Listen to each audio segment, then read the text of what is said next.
আজ নিয়ে প্রায় 15 দিন মতন হয়ে গেল আমার গোপাল সোনাদেরকে আমি একটুও আদর করতে পারিনি। হরে কৃষ্ণা, রাধে রাধে বন্ধুরা, সবাই কেমন আছো? আশা করছি তোমরা সকলেই খুব ভালো আছো। আজকের একটা নতুন ভিডিও নিয়ে চলে এসেছি। আর অনেক দিন পরে তোমাদের সঙ্গে আমি লং ভিডিও শেয়ার করছি। আজকের হলো একাদশী, অপরা একাদশী। তো একাদশীর খাবার আমার সব কিছু রেডি করেছি। আর একটু খুব গরম হচ্ছে। আর মেয়ে গোপাল সোনাকে স্নান টান করিয়ে আর আমি ভোগের আয়োজন সমস্ত কিছু গুছিয়ে গাছিয়ে দিয়েছি, যা যা করেছি। তো সেগুলো ভোগ লাগিয়েছে। আর এই যে তুলসী পত্র দিয়ে 5 রকমের ফল দিয়েছি, একটু বাদাম ভেজেছি, কুমড়ো, কাঁচকলা, মিষ্টি আলু, এমনি আলু দিয়ে সব একটা রসা মতন করেছি, পানি ফলের একটু পরমান্ন করেছি। আর এখানে বড়া আছে, কাঁচকলা মিষ্টি আলুতে বড়া আছে, আর একটা আলু যে ফ্রাই করে ভেজেছি। তো সব রকম দিয়েছিলাম গোপাল সোনাকে, মোটামুটি যেরকম পেরেছি গোপাল সোনাকে ভোগ নিবেদন করেছি। তারপরে ছেলে মেয়ে প্রসাদ পেয়ে নিল। আর আমার একটু খুব গরম হচ্ছিল বলে আমি তারপরে একটু দেরি করে প্রসাদটা পেলাম। তো সত্যি বলতে আমার খুব মনটা খারাপ লাগছে, কারণ আমি অনেক দিন হয়ে গেল তোমাদের সঙ্গে লং ভিডিও করিনি। আর তাছাড়া দেখো এত দিন হয়ে যাচ্ছে না, কি বলবো, গরমে তো যেমন কষ্ট হচ্ছে, আর মানে ভিডিও করতে পারিনি। একটু একটু হয়তো আমার গোপাল সোনাদেরকে শর্ট ভিডিওটা যেগুলো হয়তো মেয়ে করেছে সেগুলো একটু ছেড়েছি। কিন্তু কি আমার বলবো তোমাদেরকে, আমি যেমন ভিডিও করিনি, সত্যি বলতে আমার গোপাল সোনাদেরকে আমি কতদিন যে ভালো করে ওদেরকে একটু আদর করিনি, দেখিনি, খুব মনটা খারাপ লাগছে। তো আজকের একাদশী, তো সেটাও ওর বাবা, গোপাল সোনার বাবা সকালে সেবা দিয়েছে আর এখন স্নান টান করিয়ে দিয়েছে। আমি যে এইগুলো করতে করতে আমার সময় চলে গেল। দেখো একাদশীর দিনে আমার তো এগুলো করতে হবে, কারণ আমাদের বাড়িতে 4 জনেই একাদশী করে, বাচ্চারা করে, এগুলো ওদের জন্য করতে হয়। আমি তো তোমাদেরকে সব সময় বলি যে একাদশীর দিনে সত্যি বলতে আমার না তেমন একটা খেতে ভালো লাগে না, কারণ আমি দেখেছি উপোস করে মানে খেলে যেন বেশি খিদেটা লাগে। যদি তুমি উপবাস থাকো, অনেকে হয়তো মনে করে যে না খেয়ে থাকলে কষ্ট হয়, না খেয়ে থাকলে কষ্ট হয় না, খেলে বরঞ্চ বেশি কষ্ট হয়। তো চলে আসলাম আমার গোপাল সোনাদের কাছে বিকালবেলা একটু একটু ভাবছি যে মালা জপ করব, কিন্তু মালা জপ এখন আর করবো না। আমার গোপাল সোনাদেরকে কাছে একটু বসবো, আর একাদশীর যে মাহাত্ম্য সেটা একটু পড়বো। তো সত্যি আমার এত আনন্দ লাগছে, আর মনে হচ্ছে যেন আমার তো খুশি হচ্ছে, আমি মনে হচ্ছে আমি গোপাল সোনাদেরকে কতদিন দেখিনি, বাড়ির মধ্যে রয়েছে। আর এই যে তোমাদের বলি না, আমার সেই সিঁড়ির ওপরে যে ঘরটা, মানে চিলেকোঠা ঘরে, ওখানে তো আমার গোপাল সোনাদের ঘর।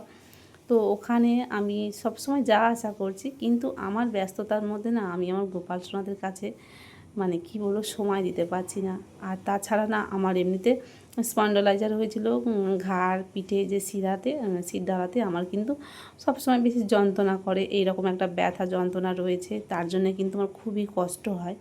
গোপাল সোনাদারা তো ওপরে থাকে, তো ওপরে আমার উঠতেও কষ্ট হয়, জানি না কি হবে। তো কত দিন পরে আমার গোপাল সোনাদেরকে আমি কোলে করে নিলাম। আমি যে 3-4 টাইম সেবা দিতাম সেটাও পর্যন্ত আমি ঠিকঠাক করে দিইনি। আমার সেবাটা যেটা আমি করি সেটা আমার মেয়েই করেছে, কারণ ও হচ্ছে কি ওদের তো এখন গরমের ছুটি রয়েছে, তো সেই জন্য বাড়িতে আছে বলে সব কিছুর দায়িত্ব আমি আমার মেয়ের ওপরে ছেড়ে রেখেছিলাম। তো সত্যি আমার মনটা ভীষণ খারাপ লাগছে। আর এই যে আমার নয়নকে নিয়ে একটু আদর করছি, কিন্তু ওদের মুখের দিকে দেখছি মনে হচ্ছে না ওরা কেমন কেমন কালো মতন হয়ে গেছে, মনটা আমার ভীষণ খারাপ লাগছে। তো দেখো যেমন মায়ের যেমন কষ্ট হয়, তো সেই রকম কিন্তু আমার বুকটা কদিন ভোর ফেটে যাচ্ছে। আমি কিন্তু সবসময় ঘুরতে ফিরতে আমি মানে আমার গোপাল সোনাদেরকে আমি স্মরণ করি, আমি যেখানে থাকি না কেন, যেখানে যে অবস্থাতে থাকি না কেন, আমার গোপাল সোনাদেরকে আমি কখনো ভুলি না। এমনকি আমার ঘুমিয়ে আমার গোপাল সোনাকেই আমি দেখি। তো কি করব, পরিস্থিতি চাপে যখন এমন একটা করে সময় আসে না, তখন হয়তো আমি ওদের কাছে এসে সময়টা দিতে পারি না, কিন্তু আমি আমার মন থেকে আমার গোপাল সোনাকে আমি কখনো ভুলি না। আমার হৃদয়ের মধ্যে আমার এই গোপাল সোনারাই বাস করছে। তো দেখো ছোটোবেলায় তো ছোটো থেকেই আমি আমার বাবার ভালোবাসা আদর স্নেহ পাইনি, তখন কিন্তু আমার খুব কষ্ট হতো। সেই কষ্টটা আমি খুব মানে মনে করতাম যে যখন কাউকে দেখতাম যে বাবার আদর যত্ন পাচ্ছে, তো আমরা তো সেরকম আমি সেই রকম হিসাবে তো পাইনি। কিন্তু যেদিন থেকে আমার গোপাল সোনা এসছে, সত্যি বলতে আমি আমার বাবার যে কষ্টটা মনে হচ্ছে যেন আমি এদের কাছ থেকেই সব কিছু পেয়েছি। শুধু বাবার কষ্ট না, সব কষ্টই আমার দূর হয়ে যায় আমার এই গোপাল সোনার জন্য। আমার গোপাল সেবায় আমি যে এত খুশি আছি তোমাদেরকে বলে বোঝাতে পারবো না। তো যখন সত্যি বলতে অসুবিধার কারণে আমার গোপাল সোনাদের কাছে আসতে পারি না, তখন মনটা যে কী যে কষ্ট হয়। কিন্তু আমি দূর থেকে সব সময় ওদেরকে স্মরণ করি, যেখানে যাই না কেন আমি কখনোই আমার গোপালকে ভুলি না।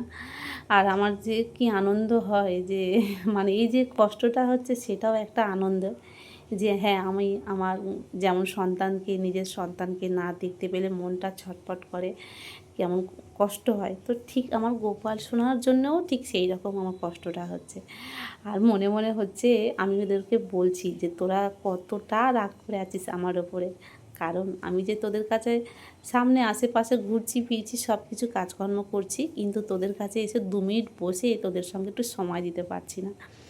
তো গোপাল সোনা জানে যে তার মায়ের কি পরিস্থিতি, মারও শরীরটা ভালো না। তো যাই হোক, ও দিদিভাই ছিল বলে অনেকটা কন্ট্রোল হয়েছে, না হলে আমি একা হলে কিন্তু কিছু সামলাতে পারতাম না। তো চলো, তোমাদের সঙ্গে এরপর থেকে ডেইলি রুটিনগুলো শেয়ার করব। আর দেখা হচ্ছে পরবর্তী ভিডিও নিয়ে। তোমরা কিন্তু ততদিন আমার গোপাল সোনার সমস্ত ভিডিওগুলো দেখো। রাধে রাধে, হরি বল।